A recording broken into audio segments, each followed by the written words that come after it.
Good morning, good afternoon, good evening, wherever you are in the world. Welcome back to the channel. Welcome back to some more Star Citizen video.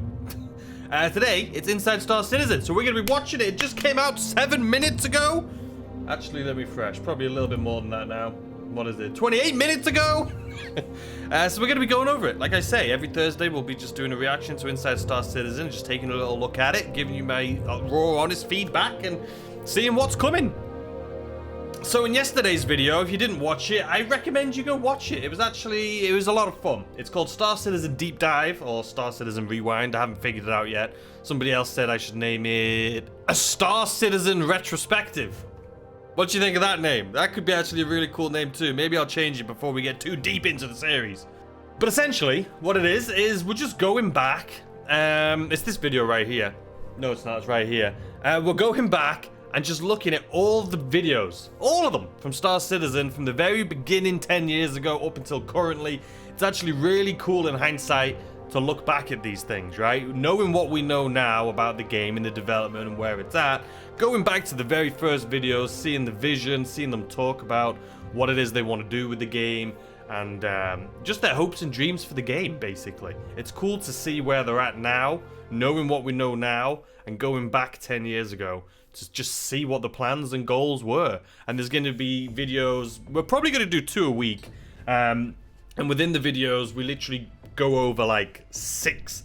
So we'll watch the first 6 videos, because some of them are only like 2 minutes long, and then the next episode we'll watch 6 more, and so on and so forth. So it's actually really cool. I don't want anyone to think that I'm doing this because I'm trying to find them, trying to catch Star Citizen out, wait for them to slip up.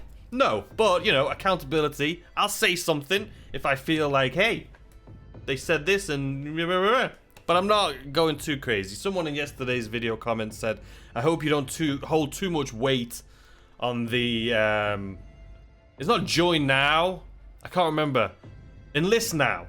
So we watched the Star Citizen, or the Squadron 42 trailer, cinematic trailer from 9 years ago. And at the end of that trailer it said, enlist now. And I had said, you know, I mean, if I would have enlisted when it told me to, and 10 years later, here we are. But no, dope. Someone's going to yell at me already. I can feel it. I can feel it. But no, it's just all in fun. There's a lot of people on this channel that, like me, didn't start too long ago. You know, 2 years seems like a long time, but in Star Citizen universe, it's not that long ago. And it seems the feedback anyway has been great. So anyway, let's jump into Inside Star Citizen. Just wanted to say thank you for the feedback on that video. I thought it was a really cool idea, and a lot of you guys seem to agree. So thanks. But anyway, Inside Star Citizen Sprint Stint. Let's see what this is all about. 10 minutes long. Welcome to an all sprint report edition of Inside Star Citizen. Jared? I'm Jared Huckabee, and let's get into it. Following our look at new derelict concepts a couple weeks ago, members of the environment team have begun the process of building the individual... So what do you guys think? Sorry, I'm pausing it. We're 19 seconds into the video. What do you guys think about these derelict ships and crashed satellites and all of this stuff? Do you think it should have a marker so you can jump to it, or do you think it should be something that you just discover, right? Because obviously they're making gameplay out of it now. How, you know... they just make it more tricky, more like puzzle-like, where you know you have the lasers and you have to blow the laser like trip mine up in order to get in and all of this stuff, which is really cool. But should it be something that you just stumble on out in the wilderness and be like, this is sick? Or should it be something that you can jump to? I think if you were able to jump to it, I think it would take away the... I would say playability, but you know what I mean? Like, we've all been to the crashed satellite. Once you've been there once or twice, do you need to go back? I don't think so, right? But even that, you can't jump to it. You don't know where it is, but I don't know. I feel like they should be random, and you shouldn't be able to jump to them. Unless there was a mission, but then there would be a mission marker. But I think they should be random. But if they are going to continue being random, maybe one day you can place your own markers. You know how you can in some games place a marker and name it yourself, and it'll just be saved there, right? Like Minecraft. But something like that. Maybe you can place your own markers in the future. But I think they should be random. And I think there should be more of them. But not too much where it just seems like a bunch of copy-paste all over the place. Am I being too picky of something that's not even really finished yet? I think so. Okay, let's continue. Pieces that can be used to bring them to life, starting with the big mammer jammer itself, the Reclaimer.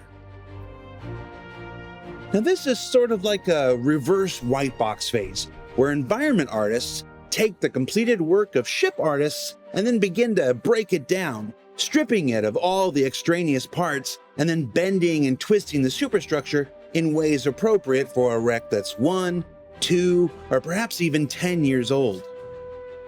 What you're seeing here is the beginnings of a derelict zoo, as it were, creating the buffet of basic forms that designers and other artists will be able to pull from to continue their specific work, building out the various points of interest players can explore on the planets and moons of Stanton, Pyro, and beyond. It's early days, and this simple Reclaimer derelict zoo will continue to evolve over the coming weeks, in addition to many of the others seen in previous concept arts ahead of their systemic implementation into the persistent universe proper. I just wanted to say really quick, going back to the series that I just started, you know, the deep dive into Star Citizen. Just from yesterday's video, watching the first 6 videos from 10 years ago on the Star Citizen page, it's a weird thing, because I definitely appreciate the game more. Just from the 10 videos, or 6 videos that I watched. And the reason I say that is because in that video yesterday, like the Squadron 42 trailer, cinematic trailer, there was no talking in it. You see how far the game's come from idea and dream to reality, right? So you can't hate on that. Like, you've literally seen something that was a dream turn into something better than what the original Squadron 42 trailer was. Now, that Squadron 42 trailer, it could almost be exactly what we have today with the Xeno threat. Okay, that's supposed to be Squadron 42, but it looks exactly the same as what we have and can currently play today, literally, with the Xeno threat. So seeing this, you know this is coming. You know, things like if I look at something like this and I don't look at this as, you know, oh, this is what I got. I mean, to me, this is done. Like, this is something easy. They could do this. It's just a matter of, like, when is this going to be implemented? What I mean by that is, you know, you see the concept art of something when it first comes out. And in hindsight, looking back on it, it's so good to be able to look at what they said they were working on and then to see it literally come to life. So looking at this, I don't even look at things like this as concept art. Like, in my head, I've seen what they've been able to do. And I'm like, okay, it's just a matter of time. When is this coming? So yeah, it's been a good experience going back and looking at these. And I think it'll be good. It'll help close a bunch of conversations that I have with a lot of people. You know, just being able to go back and see and listen to Star Citizen from their own words. That's why I wanted to start this series I'm working on. Because it's literally being able to have a conversation with somebody and using the knowledge that they have given me themselves. Not anything that I have to speculate or watch some random video or some random Spectrum or Reddit post. It's coming from the horse's mouth, basically. Anyway, I'm sorry to pause it, but if you haven't seen that video, go check it out. Yesterday's video. It was enlightening. Okay, let's continue. Sorry, I'm going to stop pausing. The team is also exploring early advanced traversal opportunities for some of the outlaw space stations currently being built. Also, what is up with Inside Star Citizen posting in 1080p? Someone want to give him a little, like, hello, we're in 2022. What's this? For the Pyro system. If you remember the most recent CitizenCon demo, advanced traversal are ways to get around or through an environment beyond the critical path most people usually stick to. Now, by following a variety of indicators still being developed, including simple things like tracing the path of an unusual cable or scratch marks on the floor, the players can discover these advanced traversal paths designed to lead not just to interesting tactical opportunities, but special loot and content rewards for those who spend a little extra time exploring. I love this. I love prison escape. I love escaping the prison just because it is so much fun. It's like a mini game. It is awesome. I love the challenge of having to do all these cool things like the early Tomb Raider games, you know what I mean? So much fun. I love this. As far as the loot, I think that is incredible too. Any like big game like this needs hidden loot. It just does. I mean, even if you play a game like 7 Days to Die, you know what I mean? You go find that loot. It's hidden in the ceiling somewhere. You'll find it. I mean, any game, right? My hopes for this loot system is the loot that you find in like very rare, unique, legendary places is rare and is things that you can't necessarily buy in store, in game, or on RSI for real money. I hope. The one thing I've said so much is I wish they would give a little bit more stuff that's only available in game that you can't buy with real money. You can't just go to the store and buy it. You need to be able to unlock it or discover it or something like that. Give us some gameplay where we have to actually go looking for things and discovering things. Give us something to do, and that'll be awesome. If I do all of this work, which will be fun anyway, don't get me wrong. Like I say, I love the prison escape stuff. If I can go and discover all these places and hidden areas that has loot, I just don't want to open it and find stuff that I can just buy. Even if it's a really cool thing I can just buy, like the big railgun or something, I don't want that. I could buy that myself. It's not cool. Give me something that's unique that I can't find. Maybe it's a gun that has a skin on it that's like really rare to find. Or, you know, just something different, please. Or some armor that's like not available to buy anywhere. You have to find it in game. Something. I'd love to know your thoughts and opinions on that in the comment section, please. Because I think that's a really cool thing. But I'm not knocking what they're saying here at all. I think this is sick. I'm just, when I see this new information, my brain just starts like, it's like, cool, they've given me something, now I want this. So I feel bad for them, for people like me saying things like this. But, you know, you got to give them ideas too. Right? From yesterday's video, like I say, watching, you know, Chris Roberts talk about this from 9-10 years ago. We're in this together. We are building this game together with the community, is what he said. So listen to us too, please. As for everything else you're seeing here, this is still very much a work in progress, with only the earliest of lighting, texture, and prop passes being complete. But it's a neat look at how these stations are pushing not just into new dynamics visually, but a universe of possibility for additional exploration as well. And like with the Outposts you saw at CitizenCon, they won't be assembled the same way each and every time. Big fan so of you that. can never be too certain what's around any corner. No, I love that. Love it. Ooh.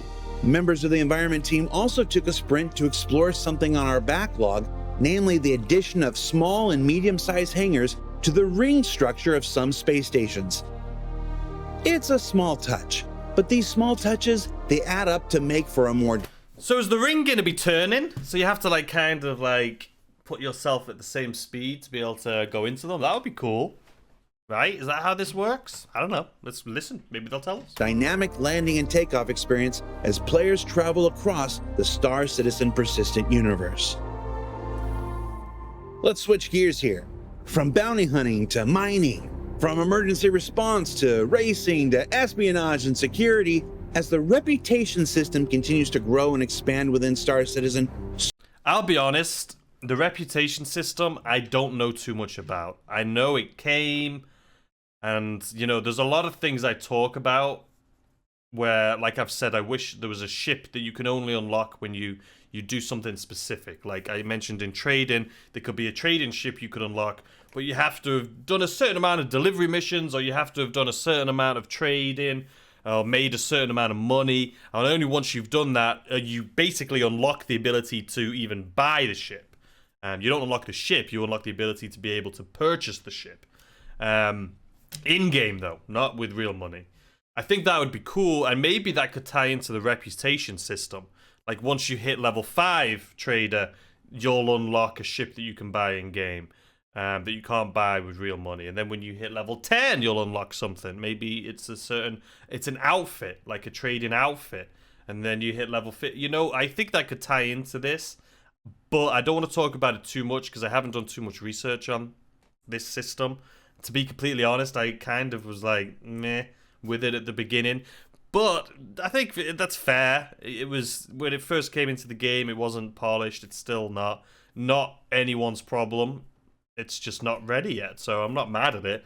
I just don't know enough about it. So I'll definitely do more research before I hate on it. I like the idea of progression. I mean, I've made that clear in so many videos, but I love the idea of being able to level up, right? Imagine if they had like a level 1 trader, level 2, level 3, all the way up to like level 500 trader or something like that. And you can unlock a skin at level 500. But I don't think you should be able to get to level 500 that easily. It should take a long time of trading, you know, and costs, you know, millions of UEC of trades to be able to get there. But every time you progress, like I say, level 1 through 5, then you hit level 10, then maybe it's level 20, level 50, level 100, level 500, level 5, whatever it is, you unlock a skin for your ships. So people can recognize that, damn, this guy's, you know, like a level 200 trader or something like that. I think that would be cool. I don't know if that's where they're going with this, but I think that could be cool. And it would keep people like me very happy, right? It would keep me busy. I would want to be grinding out because I'm very competitive when it comes to these sort of things. I would be trading every day. I would be streaming every day, just me sitting there trading. You know what I mean? I think giving you something to work towards is huge in any game. It's huge. And when you just don't have anything, it's kind of just like, what's the point, right? And I know right now this is alpha, and I know they're still working on everything.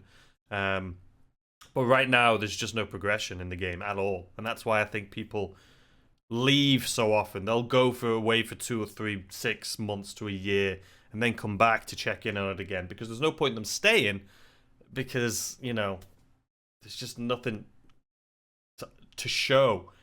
You know, if you enjoy playing the game, sure. You know, yes, there's so much fun and things you can do in this game right now and play it. So play it every day if you want to, right? If you're enjoying it, play it every day. What I'm saying is, for some people, you know, that progression, that, you know, having something to show for the time you put in is important. And I think right now that there's nothing to show. You could play this game every day for a month, and at the end of that month, do you have anything to show for it? Sure, you may have some money, but okay, then what are you going to do with that? You know, buy another like, I don't know. Hopefully you understand what I'm saying. I'm not shitting on the game. I'm just saying. So too must the interface that represents it.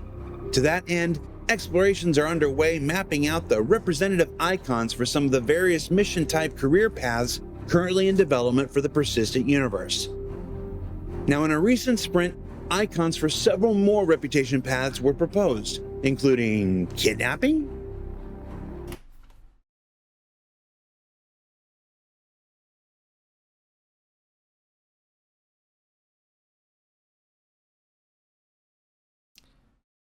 Who proposed this? Which one of you guys proposed this? No. No! No.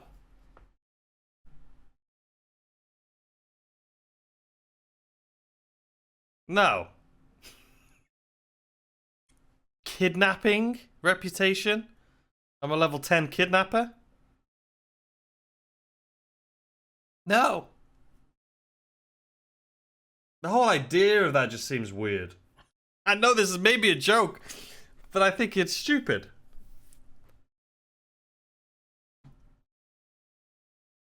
You're gonna go kidnap players and then what? Just annoy everyone? I don't know. Maybe I'm looking way too much into this, but I think that's stupid. hauling, Yay! Shout out traders. smuggling, Yeah, that too. That's sick. Big fan. Smuggling? Hell yeah. That's sick.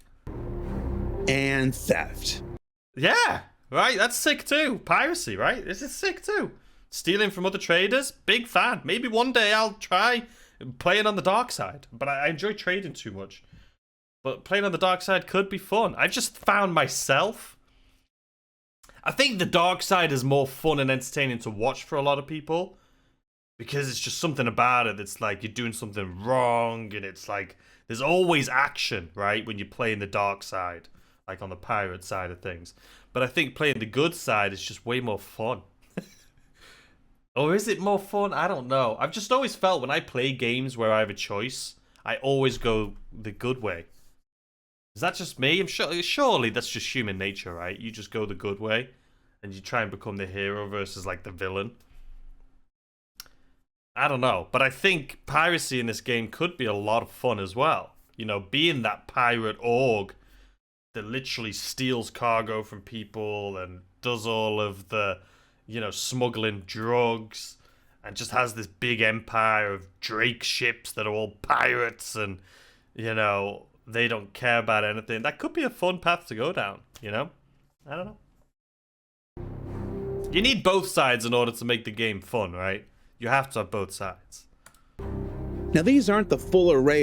Okay, so what's this little badger? Let me move my camera a little smaller so you can see. So we have medicine. Listen, I'm glad they have all these different career paths to go down. Again, in the video yesterday, I'm going to be referencing the earlier videos a lot more now that I'm watching them, but Chris Roberts had said once you've completed like the naval experience, the military experience, which is in Squadron 42, then the whole universe opens up to you and you can choose your own path and you can do all of these things. And he had talked about trading and, you know, bounty hunting and stuff.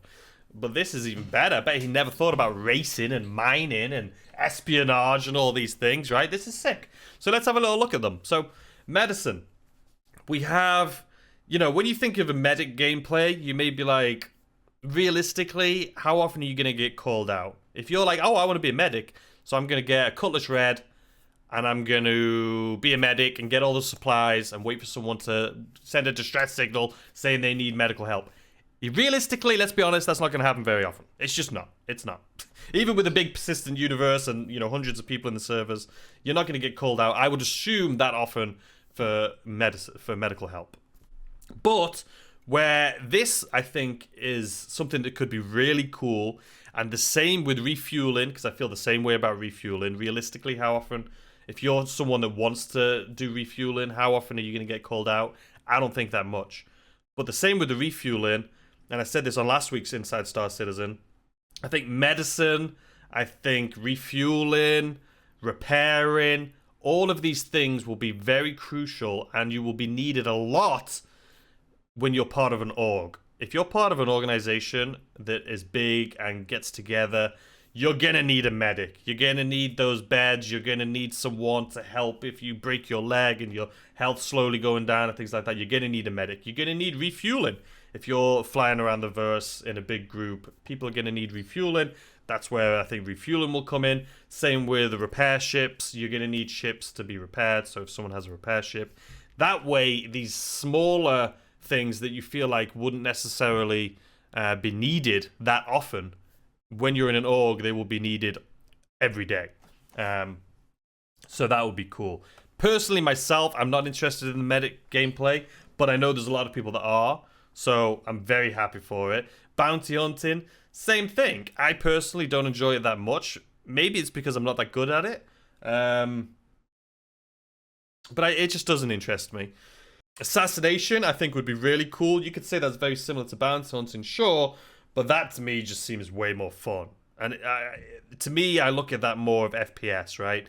You find someone at a station somewhere, you sit far back with a sniper and just pick them off. You know, assassination, reputation, that could be cool. Mining, again, something that I don't enjoy. Doesn't mean it's bad, just means it's not something that I'm too into. But yeah, that's cool. Racing, same thing, having a reputation in the verse for being a really cool racer. I think, again, just like I said with trading, I think if they had, you know, different milestones, you unlock skins, you can show off to people that you are, what level you are, or what reputation you are in racing, or medicine, or any of these things, really. Because people want to show off what they have. Like, I don't want to spend out, I'm very competitive, like I said, I don't want to spend weeks and months working on something if I don't have anything to show for it. I want people to know that I spent a month straight, you know, racing or trading or bounty hunting. I want them to know that. I want them to know that I've worked hard and I'm at a high level. You know what I mean? Courier, same thing. I do enjoy that myself too. Espionage, security, hired muscle. Hired muscle and security, don't they kind of go hand in hand? I don't know. You guys let me know in the comments. Emergency response. I mean, that goes with medicine, or is that more... What's emergency response?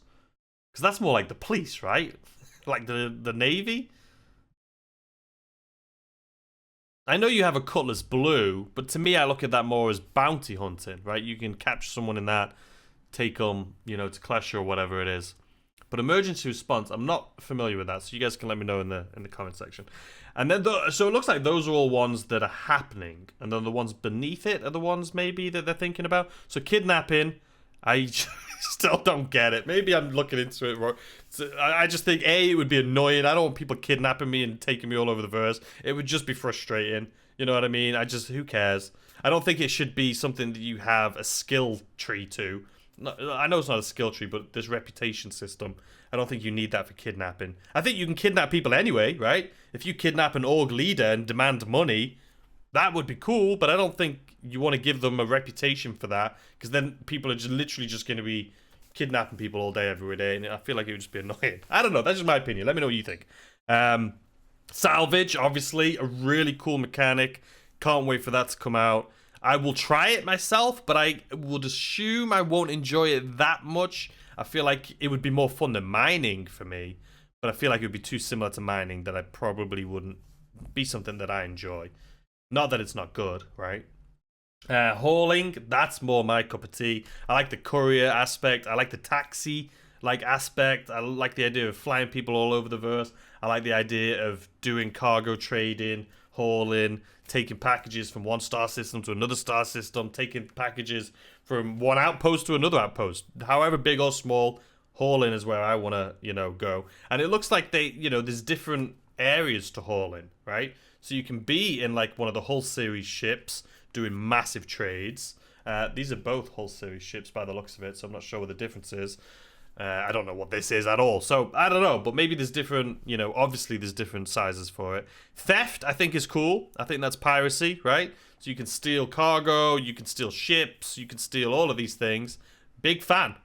I really am. Surprise, surprise. I like that idea. Smuggling, same thing. I like that idea. Smuggling, to me, is basically the dark side of hauling, right? Anyway, let's continue. Of possible reputation paths, just a few that the UI team is currently making icons for. But we'll be covering more about this massive expansion of the reputation system and the various Sorry if I keep rubbing my nose and stuff, by the way. I have really bad allergies. mission types and activities that go along with it as development continues. Yes, I can already tell that some of you are a little too excited to build your reputation in kidnapping. No! No! Why is it... the one thing that I'm like, this is just weird. That's the one thing they're going to focus on. I don't know. Maybe it is a cool thing. No, I hate it. I hate it already. I hate it. It would be fun, though, and funny. Imagine if we were all playing and someone kidnaps somebody and we have to go and find them, and then they... it would be fun and cool, I guess. And it bothers me. Me too. Meanwhile, me too. The lighting team recently completed a sanity pass on the RSI Mantis cockpit. Now, these sanity passes are essential in ensuring the latest tech and process improvements reach assets that were built prior to their implementation, as well as keep some of the older stuff just looking as good as the newer. Now, this happens on everything, and the Mantis here is just the most recent example of updates that don't just make the visual appearance better than before, but are also more performative and less resource intensive. So, two things with this type of thing. So I have two things about this. So I'm just repeating myself. So in yesterday's video, again, I talked about, the fact that this game is taking so long to develop. It's both good and bad. The good news is they can stay up to date with the most current technology because the game's not finished. So they can keep evolving it to keep up to date with the current technology. The bad thing is they have to constantly update everything to keep up to date with, current technology. Now, the other thing with this is the idea of, you know, releasing something that's not ready or not finished, knowing that it's not ready and not finished, just to put it out there with the mentality of, it's fine, we'll update it and fix it along the way. I don't know if I like that or don't like that. I don't think that's what they're doing here, first of all. I think they literally brought out the ship and then they were like, you know what, we think we can make this better. And they literally just made it better than it was, which is awesome. But I'd love to know your thoughts and opinion on that idea of whether it's a patch they release and they know it's not ready, but they're like, we'll fix it along the way, don't worry. Or if it's a ship they release that they know is not ready, but they're like, we'll fix it along the way. Because we know they do this. Come on, let's be honest. This isn't, like, you know, it happens. But do you think that's a good thing or a bad thing? Especially when it comes to buying ships, right? I don't know. I'm just curious. All right, let's continue. That's our version of tastes great, less filling. They can also serve as terrific training opportunities to pass knowledge from older employees onto our newer hires as the company continues to grow. I'm curious, do you think they're going to acknowledge any of the drama that's happened over this last week? I don't think they will. I mean, it's been a week, because Inside Star Citizen came out a day after I heard about all the drama. I heard about it on Wednesday last week. Because I think they're doing that typical PR thing of just ignore it until it goes away. It'll go away. We've been through this before. Just pretend nothing happened. They'll forget about it and move on. You think that's what they're doing? I think that's what they're doing. And speaking of growth, let's take a quick jaunt over to Horizon and look at some new executive offices being developed.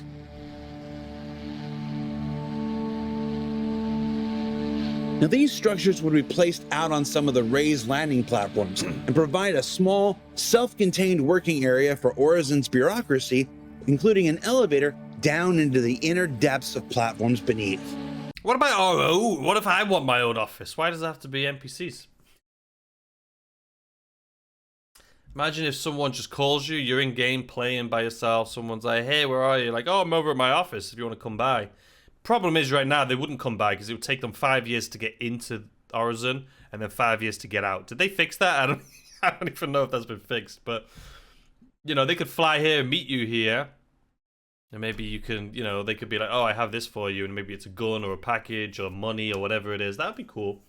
But realistically, why would I just be sitting there by myself all day waiting for some action to happen? Unless you could do trading from your PC, imagine.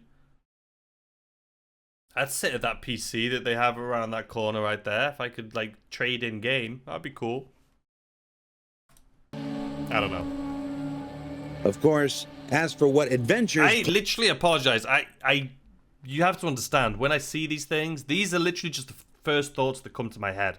I don't expect these things to be reality, or I'm not saying that I want this and they need to put it in game. Why isn't it here? These are just, I hear an idea and then my brain just takes it somewhere. So don't take me too literally. Players may one day find in such an area, I'm not telling. Mostly because I don't know yet. I missed a meeting.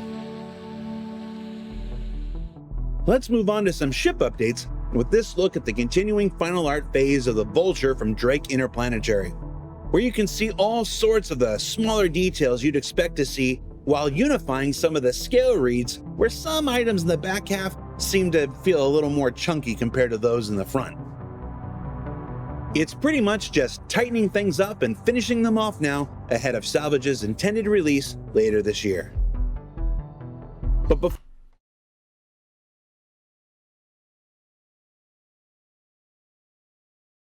I'm just thinking, Salvage's intended release later this year.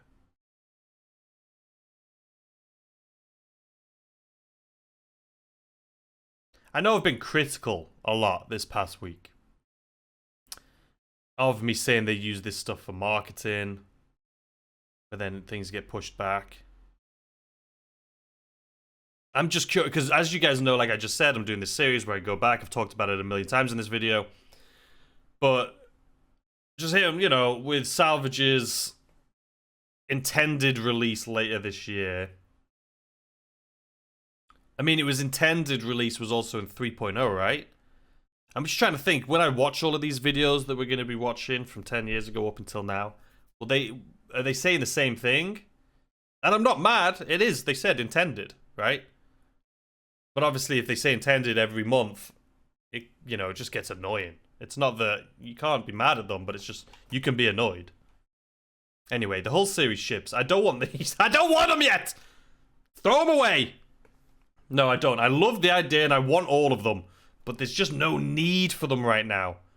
Whole series ships, in my opinion, they go across multiple star systems. They go from here, Stanton, to Pyro and beyond. We don't need them in Stanton. Trading's crap at the moment anyway. I don't need another trading ship. Before that happens, we've got the Misc Hull A barreling towards completion at the end of this quarter. Don't want its it. final art pass continues adding all the various decals and decorations you. It's so cool, but I don't want it. I refuse. I'm not buying a single trade ship. There's 2 that's been released that I could have bought that I didn't buy. I'm not buying any until there's some sort of update on trading. There needs to be an update on trading. I'm not buying another trading ship. It just, every time they do it, I feel like they're just slapping me. It's a slap in the face. One way, they turn the cheek. The other way, turn it again. That's how it feels. I'm not buying a single trading ship. My love for this game comes from trading, but I'm not doing it until they update trading. It just seems, I get so frustrated. I did with the Argo Raft. That new trade ship that came out, I would have probably bought that too. Like, I just don't feel like it upsets me when they bring out new trade ships when trading is in the state that it's currently in, to be completely honest with you. It just annoys me. So, and I just don't know how they don't see that. It's been freaking so long, man. Might expect. But disclaimer here, those aren't the correct cargo boxes you're seeing here. No. The ship didn't just massively increase in size. It's just an artist having a little fun. They're also adding the trademark Misc Turret underneath the cockpit and continuing to refine the expanding and contracting cargo grid for all your shipping That's needs. cool. I haven't seen that. That looks cool. I like that. Now, we'll be talking more about the Hull A later this quarter before its intended release in Alpha 3.17. I could care less. I'm sorry. I know I'm being salty. Of course, and You guys know I love trading, okay? You know this comes from passion. If I get upset about trading, it genuinely comes from me loving trading in this game and just hating the fact that I can't enjoy it right now. That's it. That's it. That's all. I know it'll get better. I know they'll fix it. I just don't know what's taking them so goddamn long. Merchantman news, the team continues white box phase, working through the entirety of the ship's interior in their efforts to fully map it out before going into gray box. Again, with this ship, it's just like the Carrack and all of these ships they keep bringing out, right? We appreciate them. We want them. Everyone's always like, give Carrack, give this, give that. We all want more. But like, everyone knows I love the Banu Merchantman. This is the ship that I want more than anything. I own this ship. I'm waiting for it. I don't want them to, A, I don't want them to rush it. B, I don't think I need it at the moment. You know? You can't use it. I just don't want a ship that's this cool that I'm so excited for. I don't want them to give it to me and be like, here it is, but you can't use it. We don't have anything for you to do with it right now except for look at it. I know they've done that in the past, and I know some people don't mind that, but I would rather just wait until there's at least something, like some first step of like the way they're going to use this ship for trading, right? I want that to be implemented at the same time as the ship. Is that asking too much? Probably. But, you know, I just don't, I want this ship more than anything, but I don't want it right now. And I think this ship shouldn't come out either until like Pyro and things. You know, it's a big ship, again, meant to travel long distance. Not from freaking Magda to Lorville, you know what I mean? But again, maybe they just want to bring the ship out first so they can test the ship, make sure it works. I don't know. There's just too many a lot of the drama in this game comes from the fact that they bring things out that you can't use, right? And I'm not saying you can't fly these ships, because you can. Like the Starfarer or the Reclaimer. you know, but they're pointless. You can look at them, you can fly them, but you can't use them for what they're intended for. And I think that's where a lot of drama comes from. Well, I know that's where a lot of drama comes from, right? Same with, you know, you bring out the salvage ship, but you can't salvage. You bring out a refuel ship, but you can't refuel. It's just something cool to look at and play around with. But would you rather have not been given those ships and wait until they had refueling in? Or are you happy that you've had these ships for a few years, even though you can't use them? I'd love to know your thoughts and opinions on that in the comments, because I honestly don't know. I personally sway the opposite way, obviously, that I would rather wait until I can use the ship as intended, rather than just be given it as a, here's the ship, but you can't really use it, but you can look at it. I don't want CIG to think they have to give us things, but it's so difficult when half the community does want things, and people, a lot of drama again comes from the fact that, like, we're not getting enough items from these guys, we're not getting enough new ships, we're not getting enough, you know, new planets. So then they feel like they have to rush and push things out. But then you have other people like me that say, no, I don't want new ships until they're ready, I don't want new planets until they're ready. It's hard. It's hard. And then they take away, so you can't see the roadmap because people create too much noise, as they say, taking them too literally for things that they've said that their goals are, but, you know, they're not going to share those goals with you if you're going to keep thinking that they're going to happen, you know, right away. But also, people want to see development and what's happening. I don't think it's necessarily people taking them too seriously and being mad they don't bring things out. I think it's the lack of communication as to why. People just want to know why. If something gets pushed back and is not ready for release, that's fine. I think if you tell the community as to why it got pushed back, I think that would go a long way. This is why it got pushed back. I've said this so many times this week, but this is why it was pushed back. This is the hurdles we're having to hop through and the hoops we're having to go through and all of that. I think that's what's important. But, you know, the community who plays the game is the one you need to worry about. The community who invests and is a backer in the game are the ones you need to worry about. And I would assume the majority would say don't release things until you need to, or until they're ready. But maybe some people, I don't think anyone would want anything rushed, actually. And the ones that are going to complain are ones that don't have the game, they don't play the game, they just look at it from the sidelines, saying you have nothing in the game. Don't listen to them. Stop grouping the community together as one, you know. Just because a lot of people are making noise doesn't mean everyone is. Okay? Just make it so everything works and is, you know, don't rush it. Just don't rush the Banu Merchant, man. Please! You can see some of the main bridge here with the pilot seats up front and the staircase to one of the primary turret rooms above.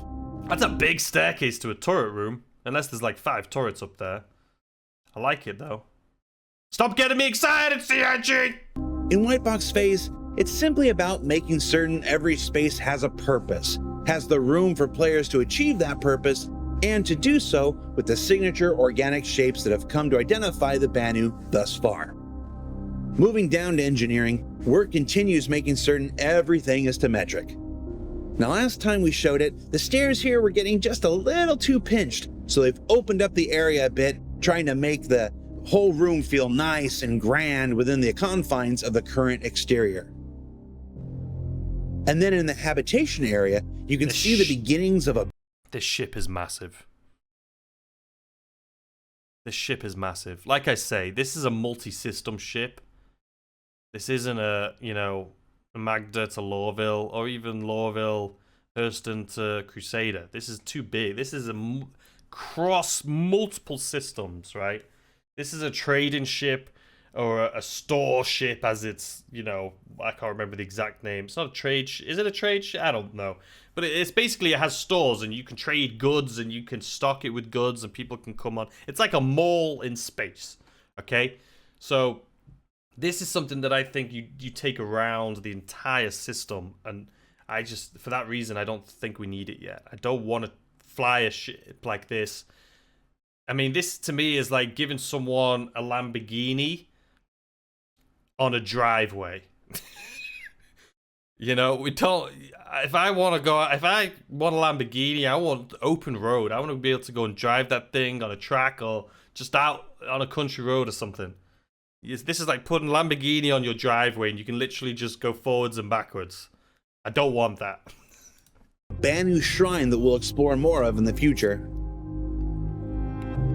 And then here we have the interior turret area we mentioned before, which is shaping up to be quite different from any other turret you've experienced before, evoking that same sense of scale found throughout other areas of the ship.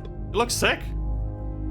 It's a massive gun, and this massive space that houses it is actually open to the decks below it, which should make for quite the view before the turret forms down around you and sucks you up into it, raises above the exterior of the ship, and then lets you pew-pew to your heart's content.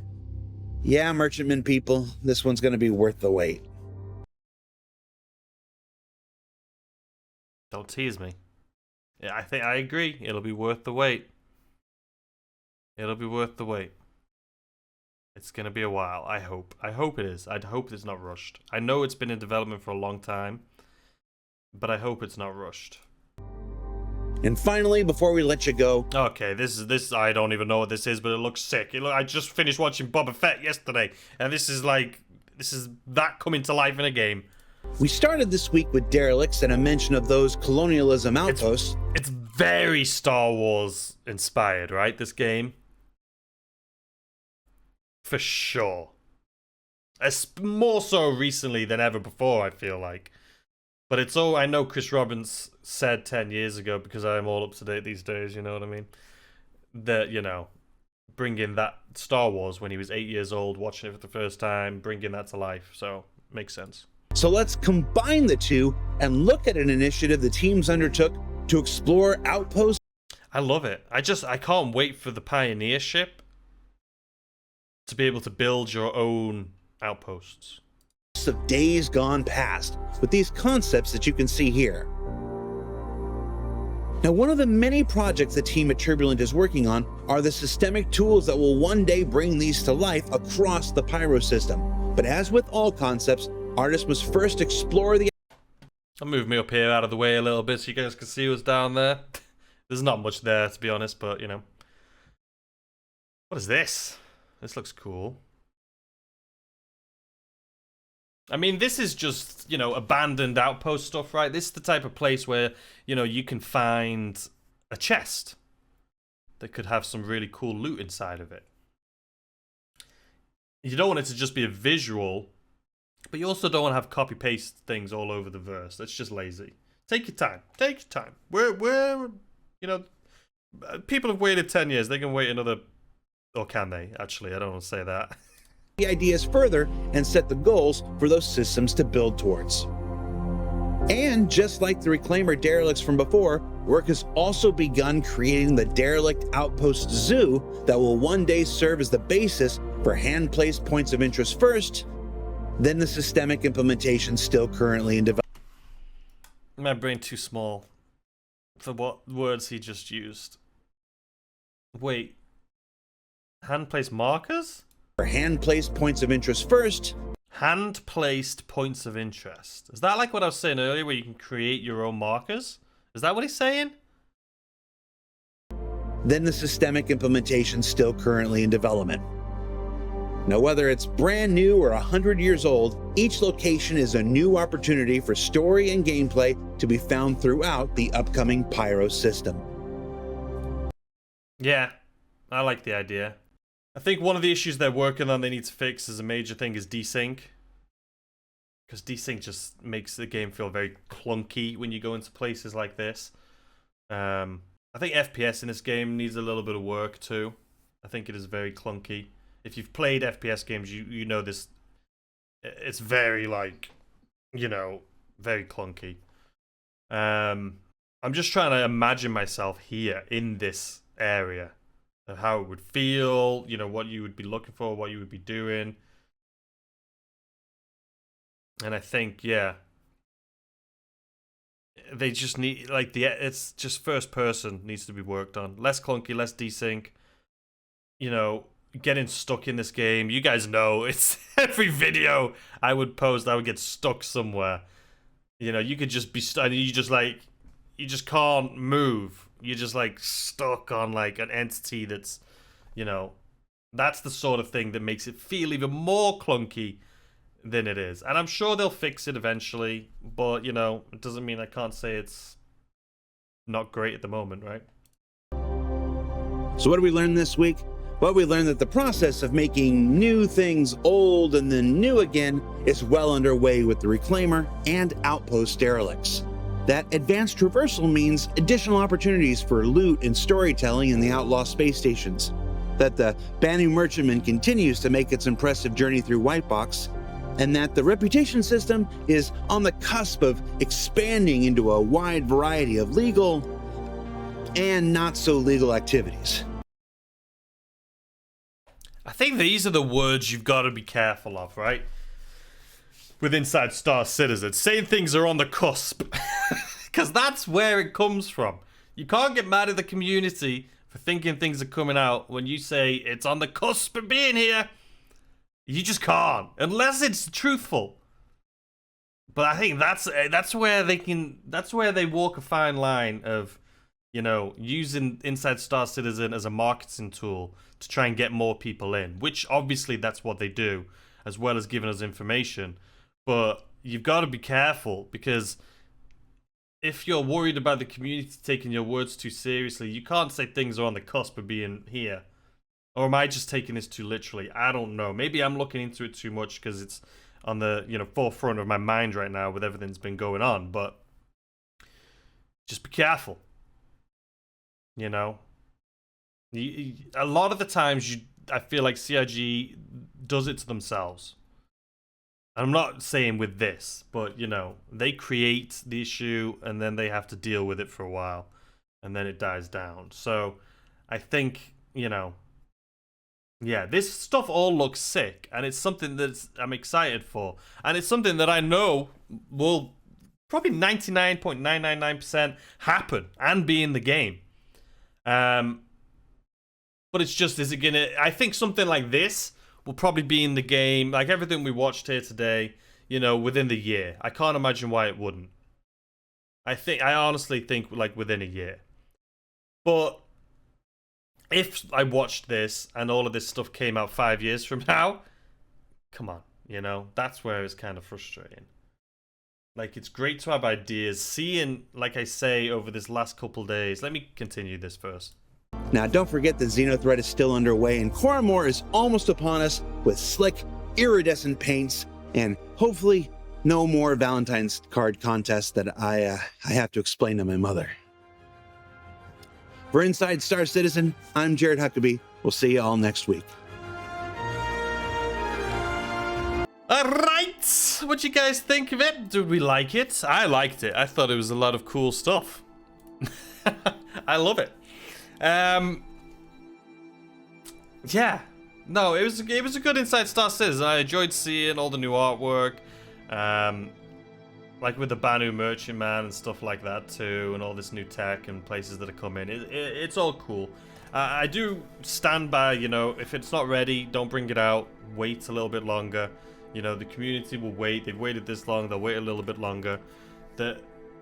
It's such a difficult place they're in, having this game funded by the community for the most part, because you want to please the community and give them new things, but you also want to get the game right.